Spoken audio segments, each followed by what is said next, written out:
Bom, boa tarde pessoal do online. Vamos dar início à nossa última aula do módulo de periodontia, né? Graças a Deus para quem não gosta. Para quem não me conhece, meu nome é Monique. Meu e-mail é moniquerodrigues.mor@gmail.com, nossa quinta e última aula. E vamos abordar doença periodontal como risco para as doenças sistêmicas, a litose, urgências e o trauma oclusal. Como eu sei que as aulas são muito desgastantes, né, e a litose tem sido um assunto queridinho dos últimos concursos, eu resolvi começar a aula pela litose e depois a gente volta para os outros assuntos. Oi, tudo bem? Desculpa. Então vamos lá, falar de halitose, um assunto muito socialmente, né, desagradável.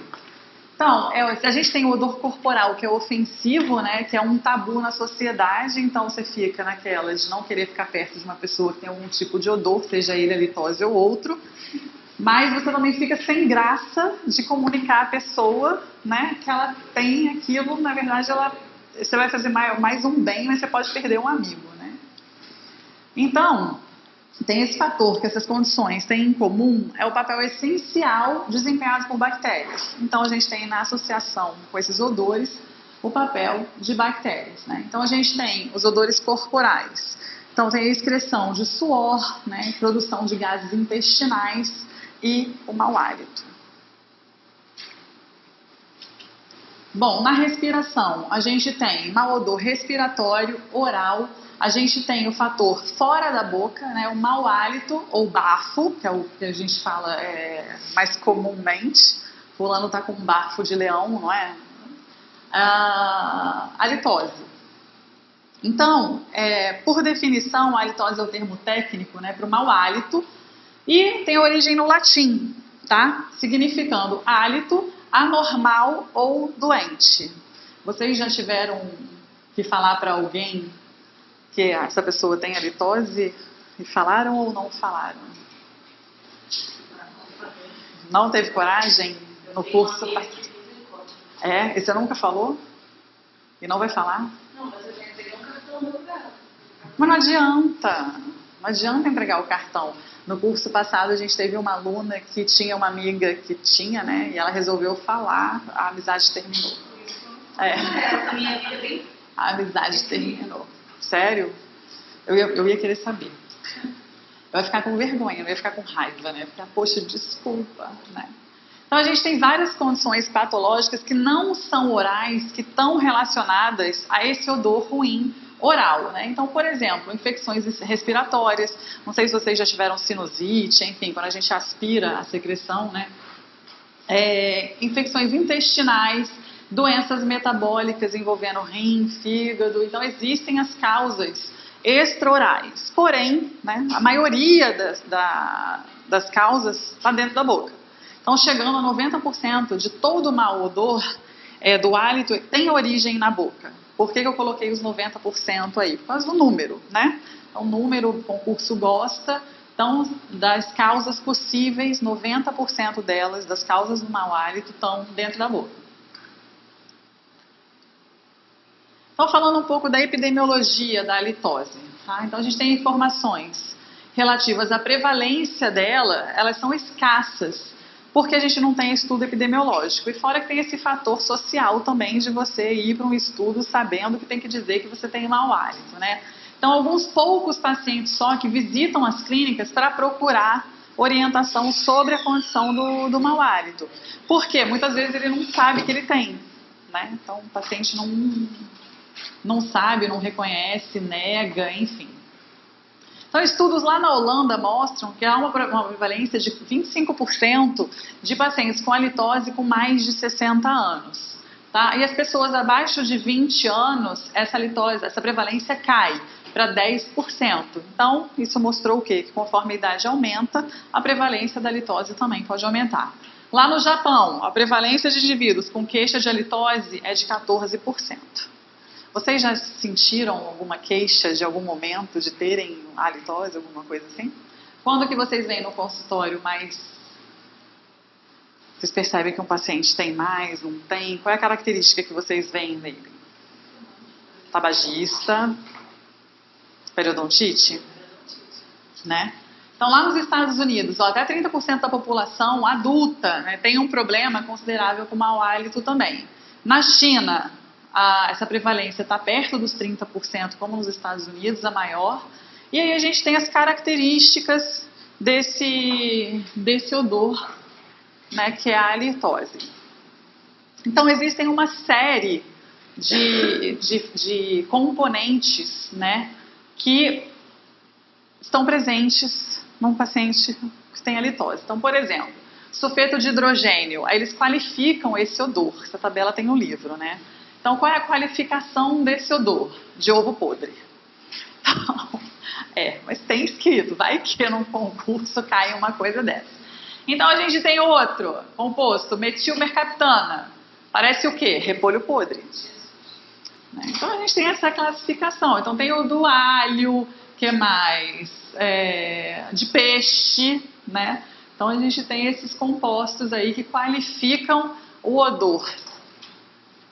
Vamos lá, patogênese da halitose intraoral. Então, a halitose ela pode indicar a presença de algumas doenças. Por exemplo, periodontite. Alguém concorda? Discorda? Né? Por exemplo, se o paciente tem uma restauração com sobrecontorno, então fica alguns dias sem passar o fio dental, quando ele passa o fio dental naquele lugar que acumulou placa, né? Como é que vai vir esse fio dental? O paciente também fica com hálito ruim, né? E aí, a patogênese dessa halitose vai estar associada ao quê? Degradação bacteriana. E esses produtos que são gerados ali naquele lugar, como, por exemplo, os compostos que contêm enxofre, os que são sulfurados voláteis também, que é mais? Metilmercaptano, que foi aquele do repolho podre que a gente viu, né, são os principais componentes. Eu acho que vale a pena vocês saberem quais são esses principais componentes. Eu tenho visto, em questão de concurso, pelo menos 2 questões de halitose nos concursos, por isso que eu separei ela primeiro aí, embora esteja na ordem contrária da apostila de vocês, tá?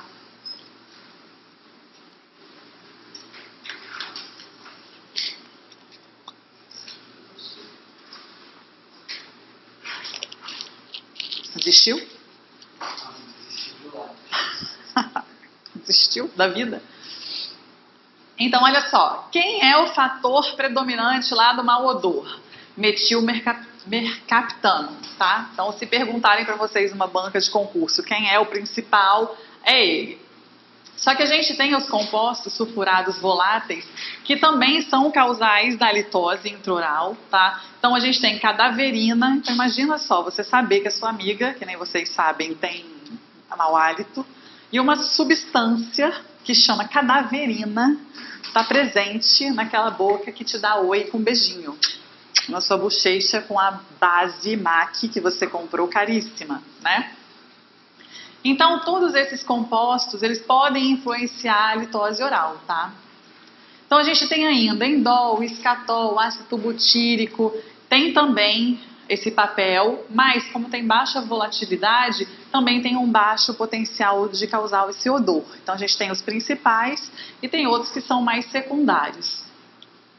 Então, eles emanam, né, esse odor que não é ruim, que é ruim, e não implicaram no odor para saliva, né, sob condições aproximadas das encontradas na cavidade oral. Então, ó, os compostos sulfurados voláteis têm um potencial odorífero muito alto. Se perguntarem para vocês no concurso quem são os maiores responsáveis que têm, a gente consegue sentir mais esse odor. São os compostos sulfurados voláteis. E aí agente clínico tem que saber diferenciar a halitose de origem oral e a que tem origem em outro lugar fora da boca, tá? Para quê? Para a gente fazer diagnóstico corretamente e a gente traçar a terapia desse paciente. Porque se a origem for fora da boca, a gente vai tratar? Não é a gente que vai tratar. Então, a gente tem que encaminhar esse paciente para um médico. Então, como é que se formam esses compostos sulfurados voláteis? Então, a gente tem essas bactérias proteolíticas gram-negativas. Proteolíticas por quê? Porque elas têm fontes de energia lá do sangue, dos tecidos, né? Elas não são sacarolíticas, elas que desempenham esse papel essencial na formação desses compostos. Porém, as gram-positivas também têm habilidade de produzi-los. A flora da língua, ela também é diferente da flora periodontal. Então, quando a gente fala de boca, né, o que a gente pensa logo que pode acumular mais bactéria, que o paciente, né, higieniza menos e pode levar ao mau hálito? Que parte da boca o paciente não tem a língua, né? Então, a gente pode ter maiores, não a maior causa, mas uma das maiores causas do mau hálito de origem intraoral pode ser a língua, né? Não é todo paciente que sabe que gera o mau hálito e nem todo paciente que tem o costume de higienizar a língua, até porque aquele raspador de língua não é muito agradável, né? Sempre a pessoa reclama de ânsia, ou fica aquela visão desagradável daquela saburra lingual sendo raspada, né? Então, olha, a gente tem micro-organismos que têm alta capacidade de gerar esses compostos, tá? Por exemplo, porfiromonas gengivalis. Então, mais um motivo do porquê a doença periodontal está aí como uma das causadoras do mau hálito, tá? Treponema denticola também. Então, quando a gente fala de periodonto, os pacientes com doença periodontal, né, foi encontrado nesses pacientes a metilmercaptana, que, como a gente viu antes, é um dos compostos que tem maior capacidade de produzir um odor desagradável. Os compostos sulfurados voláteis também são potencialmente capazes de alterar a permeabilidade do tecido gengival, incluindo resposta inflamatória. Então, imagina só, eu já tenho uma doença que é causada pelo acúmulo de placa e de cálculo, ou seja, um monte de bactéria que pode levar ao mau hálito. E, além disso, aquelas bactérias presentes na doença periodontal são capazes de produzir esses compostos que causam o mau hálito.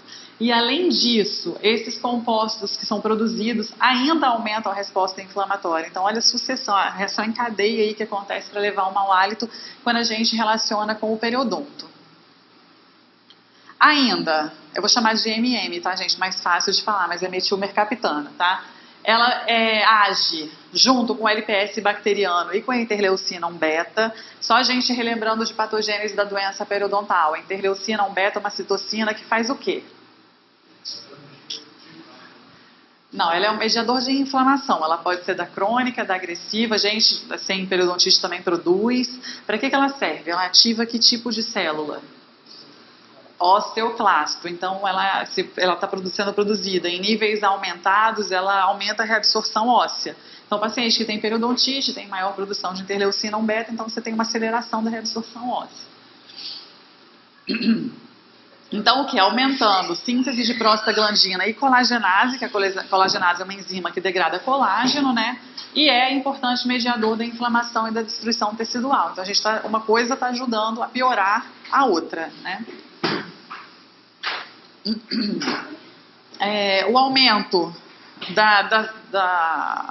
desses compostos sulfurados voláteis no ar da boca está relacionado a bolsas periodontais mais profundas. Então, ou seja, quanto mais profunda minha bolsa, pior vai ser vou produzir mais compostos e pior pode ser minha halitose. Por quê? Porque bolsa muito profunda, o paciente consegue higienizar? Não consegue higienizar. Quais são as bactérias que a gente tem em bolsa? São as gram-negativas anaeróbias, tipo porfiromonas gengivalis, que conseguem produzir os compostos sulfurados voláteis. Então, nada mais justo do que, quanto pior a doença periodontal do paciente, maior a produção desses compostos, né? Então, ela também pode ocorrer a halitose em indivíduos com periodonto sadio. Os pacientes com periodontite apresentam até 6 vezes mais saburra lingual do que aqueles com periodonto saudável. E aí, falando da queridinha da halitose, a língua, né? Então, a língua tem mais acúmulo bacteriano do que qualquer outro tecido oral e ela fornece a maior contribuição para bactérias encontradas na saliva. Então, essa massa bacteriana que vai ficar localizada na parte posterior do dorso da língua é o principal responsável pela produção dos compostos que são mal cheirosos. Então, ou seja, não basta estar na língua, tem que estar lá no último terço do dorso da língua, né, que é o lugar de maior concentração de bactérias. Para quê? Para dificultar o paciente de higienizar, ele ficar com mais ânsia, ficar com ranço do raspador de língua e deixar de escovar a língua, né? Oi, boa noite, tudo bem? Tudo bem, boa noite. Só para eu ler, foi você que contou para sua amiga que ela tinha litose ou não? É, não? Então foi outra pessoa.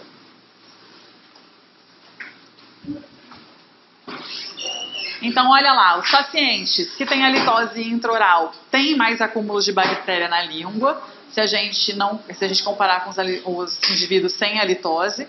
E a superfície irregular da língua vai fornecer um lugar mais fácil das bactérias colonizarem e se manterem, né? Patogênese da litose extraoral. Ai, gente, corrija aí, é litose. Eu acho que eu não sei se foi aí junto, né? Tudo bem? Boa noite de novo. Deixei a minha na mesa. Meu estojo estava aqui. Podia te dar uma rosa de pompom na ponta. Então, falando da patogênese, vamos lá. 10% só dos casos de halitose são de origem extraoral, tá? Alguém lembra de alguma bactéria extraoral que causa litose? Que causa não, que ajuda na causa da litose? Qual é a bactériazinha que a gente vê no trato gastro relacionada à litose? E aí? H. pylori, né? Muito bom. Então, de exemplo, a gente já... tirou lá, assim, veio lá de dentro esse H. pylori agora, não foi? Mas é H. pylori. Então, a gente tem de exemplos da origem da litose extraoral, sinusite crônica, carcinoma de laringe, abscesso pulmonar, enfim, uma série de outras coisas que podem causar a litose. Então, só lembrando que nesses casos, a gente tem que saber a origem dessa litose, porque nesses casos aqui, a gente encaminha o paciente para tratamento médico, porque nós não vamos tratar um carcinoma de laringe, né? E aí, pode ser também uma manifestação de uma doença grave, como a diabetes. A litose intraoral também vai ser largamente causada pela MM, em menor extensão pelos compostos ou pelo sulfeto de hidrogênio. E eles não podem ser encontrados na litose difundida pelo sangue. Metilmercaptana. Ela está escrito, a MM está escrito no início, mas aí eu chamei carinhosamente de MM aí para o final. Então, olha só, esses casos de halitoses extraorais, elas foram difundidas pelo sangue, né, foi causado por uma desordem metabólica que é resultado de níveis elevados de odores, tá difícil, de dimetilsulfeto no sangue e no hálito. Então, essa substância que é responsável por isso. Quando a gente fala do odor desagradável do trato gastrointestinal inferior, ele é somente detectável durante a eructação ou vômito, né? Pois o esôfago está normalmente fechado. Alguém já conheceu algum paciente com halitose que é extraoral? Já? E aí, como que vocês sabiam? Era paciente? E aí, qual era a origem? Conheci ela já há algum tempo, estava atendendo, um ano já atendendo, aí a gente ia vendo como melhorava, ela não tinha nada, aí muito pelo contrário, ela estava muito mal. Aí você foi trocando a alimentação. Os horários que falavam para ela que ela tinha glicose eram os horários que ela estava não sei quantas horas sem comer. Aí ela foi mudando o braço e aí foi dando melhorava. A gente chegou para ter ideia, mas na hora dele ela estava numa condição mais complicada. E mesmo assim não resolveu? Ela já tinha melhorado muito, mas não resolvia tudo. Aí depois que ela mudou os hábitos, começou a funcionar melhor. Agora tá dando tudo certo. Mas aí quem achou que estava dando tudo certo era ela ou os colegas passaram? Os familiares. Ah, tá. Legal. Aí eu falei que ela descobriu que é uma medicina Não percebe, a gente tem que ter a pessoa de confiança, tá? Até na aula mais pra frente. Você sabia como? Descobriu como? Paciente também? Não, comecei a fazer tudo e não E não melhorava. Estéticos todos os lados. E aí, qual era a origem? Ela Estômago, H. pylori, não chegaram a fazer o... encaminhei. Encaminhou e aí o gastro. Deu uma sumida depois, Mas tá viva? Tá viva. Tá, mas ela, depois ela veio falar que era, eu não sabia o nome, mas era, enfim, uma bactéria, um estômago. H. pylori, deve ser. Uhum. E aí, o estômago, ele não é considerado um contribuinte, mas a gente tem os raros casos, né? Então, olha só, odoríferos voláteis no hálito de pacientes com halitose extraoral provenientes do sangue. Então, a gente tem aqui, de causa de halitose, doença sistêmica, insuficiência hepática, cirrose, insuficiência renal, então desordens metabólicas, medicação pode causar alimentação com muito alho, muita cebola, muito condimento, isso tudo pode ser associado à halitose, né? E aqui as substâncias associadas a cada uma. Como o concurso gosta também de tabela, né, coloquei aí para vocês a tabela com o seu odorante ali respectivo para cada uma das situações. Como fazer o diagnóstico? E aí, como é que faz o diagnóstico? A gente tem fluxograma no atendimento da halitose, não é isso? E não tem protocolo clínico ainda para a gente fazer o diagnóstico de pacientes com halitose. É basicamente na exclusão mesmo. Então, esse fluxograma ele é sugerido para pacientes com a queixa. Então, antes da primeira consulta, olha só como é que é feito. Antes do paciente entrar, todos eles vão receber um questionário médico e um questionário de halitose detalhados, tá? E aí as instruções por escrito. Tem o questionário médico geral, que vai ter questões sobre doença sistêmica, alergia, asma, rinite, sinusite, que a gente sabe que também é uma das origens da halitose extraoral. E aí ele vai ser preenchido antes da consulta, tá? Adicionalmente, um questionário específico para a halitose vai ser dado para esse paciente. Então ele vai fazer a história médica dele e depois a gente faz o questionário de halitose. Aí lá no primeiro exame, esses questionários vão ser a base para a consulta do paciente, assim como a gente tem na nossa anamnese para outras coisas, né? Então a gente tem as questões, as implicações vão ser discutidas com ele, o odor muitas vezes não vai ser detectável devido a ele se acostumar com o próprio hálito. Então o paciente relatar que tem mau hálito já é um pouco mais difícil, às vezes acontece isso, ele não sente. Então tem que ter um terceiro para ajudar e avisar, o terceiro, quarto, quinto, sei lá, a pessoa que tiver coragem de, né, falar para ele. Então, os pacientes vão ligar o mau hálito ao gosto ruim. Então, às vezes, como por exemplo, doença periodontal sangra, então ele sente aquele gosto do sangue e acha alguma coisa ruim. Se o paciente tem um abscesso periodontal, ele sente o gosto ruim do abscesso e aí ele associa isso ao mau hálito. E aí vai deixar claro para esse paciente que você está tratando o mau hálito dele e não o gosto ruim, tá? E aí a presença desse gosto ruim não significa necessariamente que ele tenha o mau hálito, tá? E também o que o paciente gosta de fazer? Bochechar Listerine, aí ele acha que está refrescado e aí ele não tem mau hálito, mas não é bem assim que a banda toca, né? Opinião do paciente não é confiável, ou porque ele não sente, a pessoa não é de confiança. Ele não sente, ele está acostumado, às vezes ele pode confundir o gosto ruim com a halitose, então ele não é confiável. E aí a gente inicia esse exame e determina o grau de halitose subjetivo e objetivo desse paciente. E aí começa o exame intraoral, tá? A gravidade da halitose vai ser determinada antes, né, que você faça alterações na boca do paciente, que senão você mascara. E aí a gente tem as medidas organolépticas, palavra difícil que eu vou falar várias vezes, provavelmente eu vou começar a neurolépticas, né?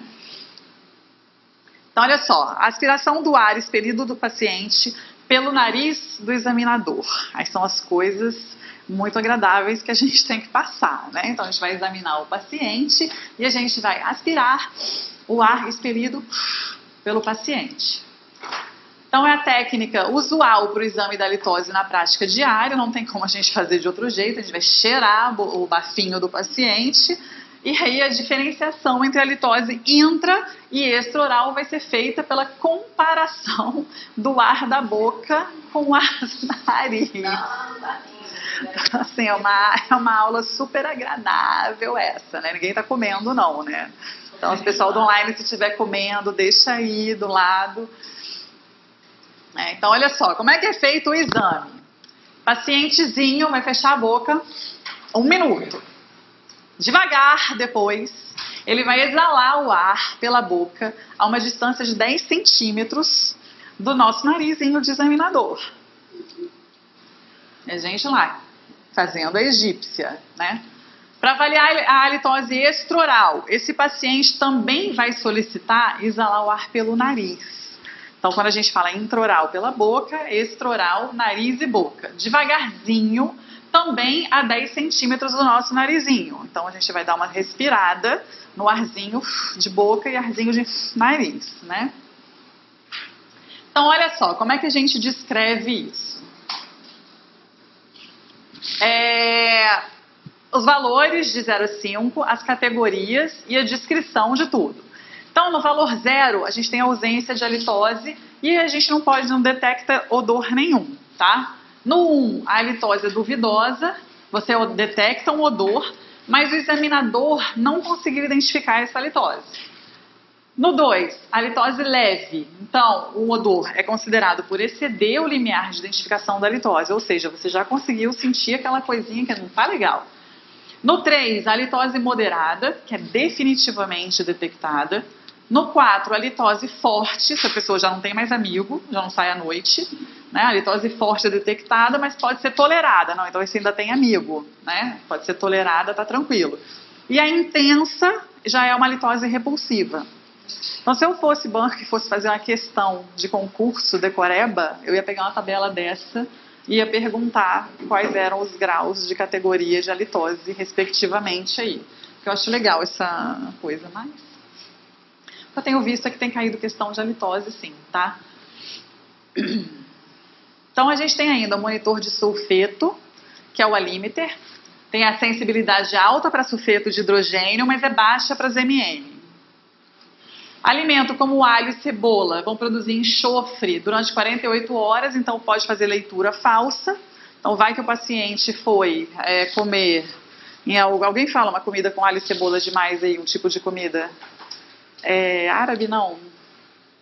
Tem muito alho e cebola? Sei lá, essas comidas muito tailandesas, sei lá, indianas, muito alho, muito cebola. E aí, para ele fazer esse teste, pode mascarar, pode dar positivo e ele não só apenas se alimentou de forma que contribuísse com essa alteração do alímetro, né?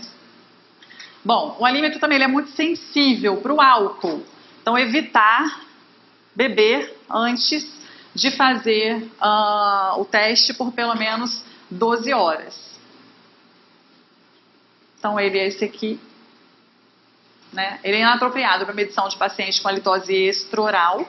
Então, ele é para a gente medir esse paciente com halitose intra.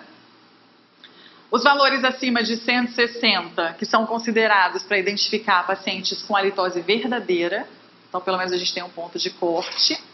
Tem ainda a cromatografia gasosa. Até agora tudo bem? Todo mundo sabe como é que faz um exame agora para sentir o mau hálito do paciente?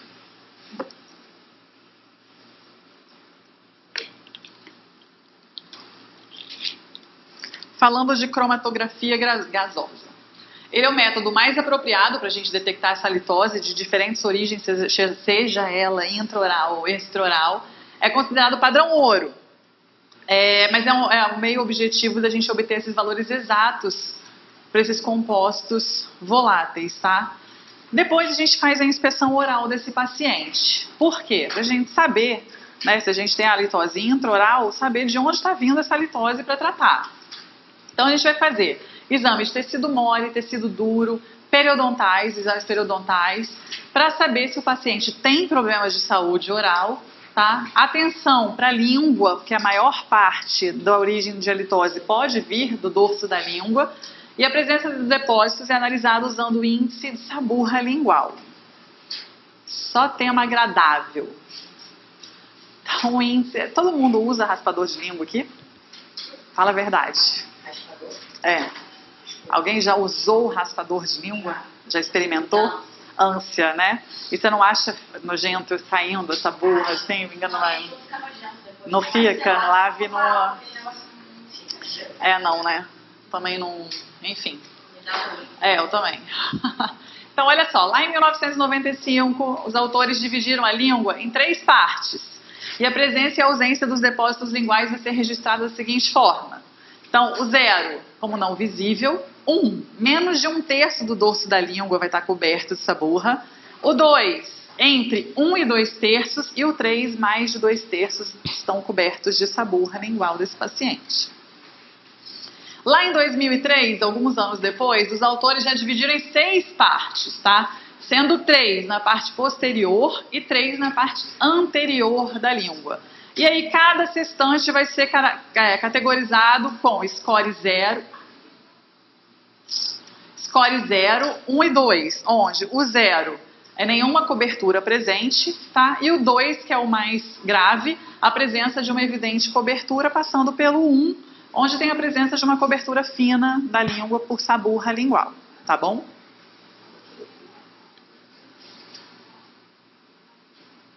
Então, olha só, a língua normalmente ela é rosa, tem a cobertura bem fina, esbranquiçada, que também pode ser considerada normal. Se a gente tem essa cobertura sobre a língua, não quer dizer que vai ter mau hálito. Então, se fala ao paciente, se tem a cobertura, a língua é rosinha, está um pouco esbranquiçada, essa burra lingual pode causar mau hálito, pronto, o paciente já acha que tem bafo, que ninguém vai conversar com ele, né? Mas não quer dizer que tem essa fina cobertura que o paciente vai desenvolver mau hálito.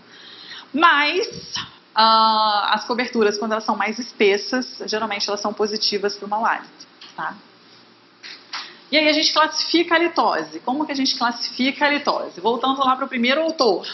Ele classificou a litose como genuína, pseudoalitose e alitofobia. Então, olha só. A litose genuína foi subclassificada como fisiológica ou patológica. Então, a quantidade de subdivisão. Onde a gente tem, primeiramente, a litose fisiológica, tá? Então, não tem doença aparente ou condição patológica nesse paciente. E aí acontece como consequência de uma infecção do tecido oral, como, por exemplo, sei lá, gengivite. Tá? Acúmulo de placa bacteriana, enfim. Teve um abscesso periodontal, gengival. Quando a gente fala de pseudoalitose, tá? Então a litose, ela é inexistente também, mas o paciente está convencido de que ele tem a litose. Ainda tem um problema psicológico nessa história aí, né? Então não adianta, o paciente acha que tem. E por último, a litofobia. Quando não tem nenhuma confirmação física e social para sugerir que a litose está presente, tá? E ela pode persistir depois da terapia para litose genuína ou depois da pseudolitose, tá? Bom, a litose temporária ou transitória. Todo mundo até agora sobrevivendo à litose? Sobrevivendo?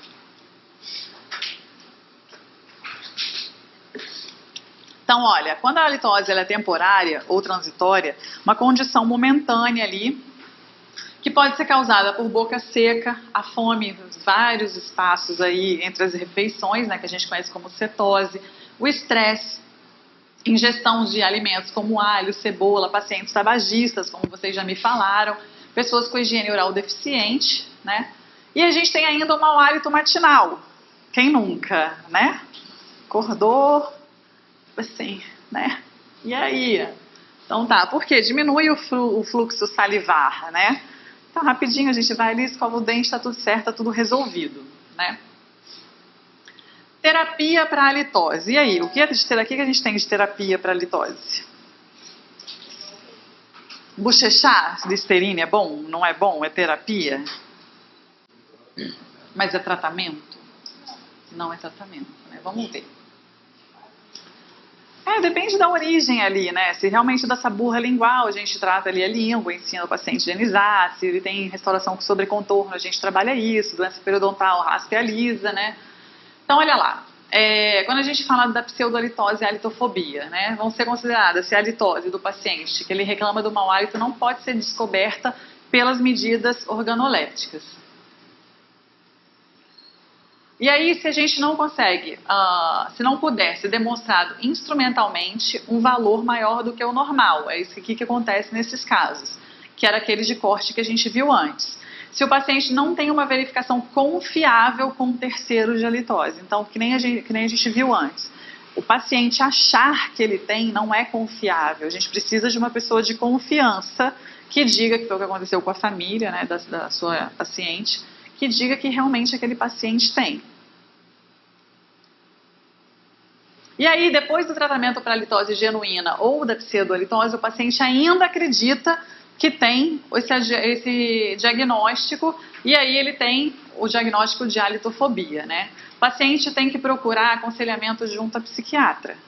Isso não fui eu que falei, gente, é o livro que diz que o paciente vai lá procurar terapia de outro profissional. Então ele acredita, ele tem que trabalhar a cabeça dele, então ele acredita firmemente que ele tem um problema de mau hálito, onde só ele sente, o dentista não consegue identificar, as pessoas de confiança não conseguem identificar, você trata, sei lá, readeca o meio, raspa a lisa, faz profilaxia, tira essa burra lingual, e ainda assim o paciente acredita que ele tem mau hálito. Então ele tem que tratar com psiquiatra, psicólogo, enfim. Oi, tudo bem? E não é com a gente mais, né? Então, olha só, recomendação terapêutica nunca vai ser aconselhar o paciente a usar produtos contra a halitose. Por quê? Se a pessoa já acredita que tem, mesmo não tendo, e a gente sabe que esse problema é um problema assim, tá na cabecinha dele, se você aconselhá-lo a usar alguma coisa para um mau hálito, de repente ele ainda pode pensar, poxa, se ela está dizendo que eu não tenho, mas está me passando uma terapia para o mau hálito, será que eu não tenho mesmo? A pessoa não quer me dizer, então você já bota mais coisa na cabecinha do seu paciente. Então, olha só, o paciente pensará que essa terapia finalmente resolveu a questão, mas ele pode ter um problema constante, tá? Paciente que tem muita amidalite também pode ter halitofobia. O paciente vai assumir erradamente que ele tem halitose baseada nessa experiência, então, por ele ter episódio de repetição da amidalite, ele vai acreditar que o diagnóstico dele é de halitose todo dia. E esses pacientes têm que visitar um psicólogo. Então, um probleminha que está na cabeça deles e, na verdade, não está na boca, né?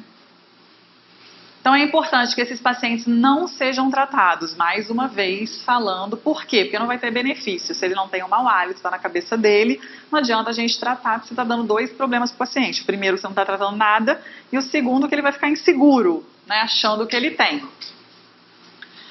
Quando a gente falou lá da halitose temporária, vai desaparecer gradualmente quando o paciente come, quando ele não fuma, quando ele não come alho ou cebola e nem comida picante. Então ela é temporária, aconteceu por um motivo específico, passou aquele estímulo, ela não acontece mais. Quando a gente fala de halitose matinal, Acho que é 17. é porque a gente começou do final, a pessoa chega agora, aí você fala logo página 17, ela já está ficando feliz. Porque exatamente, já ia mandar mensagem aqui, ó, combinando já o que vai fazer depois, mas não, a gente começou do final e depois a gente vai voltar para o início da apostila. Vai falar isso tudo ainda, ou seja, a gente mal começou. Mas, para dar uma notícia mais feliz, a aula depois é de prótese. Né? Até que horas?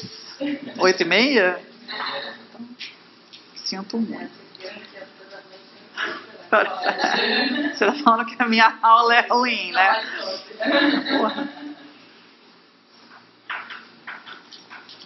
Mas assim, você sabe, eu não acho o capítulo da halitose um capítulo tão difícil, não. E é bom, tem essas coisas de decoreba, dos compostos e tal, mas tá virando queridinha de concurso, assim, sempre eu tô vendo uma questão de halitose em concurso, então é bom que vocês já matam isso aí.